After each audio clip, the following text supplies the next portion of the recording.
ഉണ്ണീശോയിൽ ഏറെ സ്നേഹിക്കപ്പെടുന്നവരെ, ക്രിസ്മസ് കാലത്ത് നാം ഒക്കെ സമ്മാനങ്ങൾ കൈമാറാൻ ആഗ്രഹിക്കുന്നവരാണ്. നാം കൊടുക്കുന്ന ഒരു സമ്മാനം ക്രിസ്മസ് കാലത്ത് അതൊരാളെ ഒരുക്കാൻ പോലും സഹായിക്കും.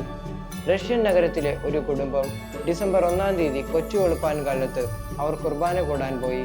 കുർബാന പ്രസംഗത്തിൽ അച്ഛൻ ഒരാശയം പറഞ്ഞു. ഇന്ന് മുതൽ 24-ാം തീയതി വരെ എല്ലാവരും ആഡംബരങ്ങൾ ഒഴിവാക്കി 24-ാം തീയതി പാതിരാ കുർബാനയിൽ വരുമ്പോൾ പൈസ ആരും കാണാതെ ഉണ്ണി യേശുവിൻ്റെ കാൽക്കൽ വെക്കുക. ഏറ്റവും ദാരിദ്ര്യം അനുഭവിക്കുന്ന ഒരു കുടുംബത്തിന് അത് കൊടുക്കും. അങ്ങനെ എല്ലാവരും തൻ്റെതായ പൈസകൾ ചേർത്ത് വെക്കാൻ തുടങ്ങി. 24-ാം തീയതി പാതിരാ കുർബാനയിൽ വന്നപ്പോൾ അവർ ഉണ്ണി യേശുവിൻ്റെ കാൽക്കൽ സമർപ്പിച്ചു.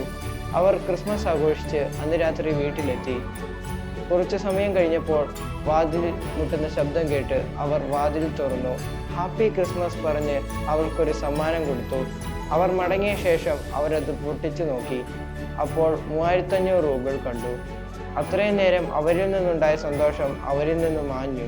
അപ്പോൾ അവർക്ക് മനസ്സിലായി, നമുക്ക് ലഭിക്കുമ്പോഴല്ല, നമ്മൾ നൽകുമ്പോഴാണ് മനസ്സിൽ സന്തോഷം നിറയുക എന്ന യാഥാർത്ഥ്യം നമുക്കായി തൻ്റെ പ്രിയപുത്രനെ നൽകിയ ദേവപിതാവ് ക്രിസ്മസ് ദിവസം എത്ര സന്തോഷിച്ചിട്ടുണ്ടാവും.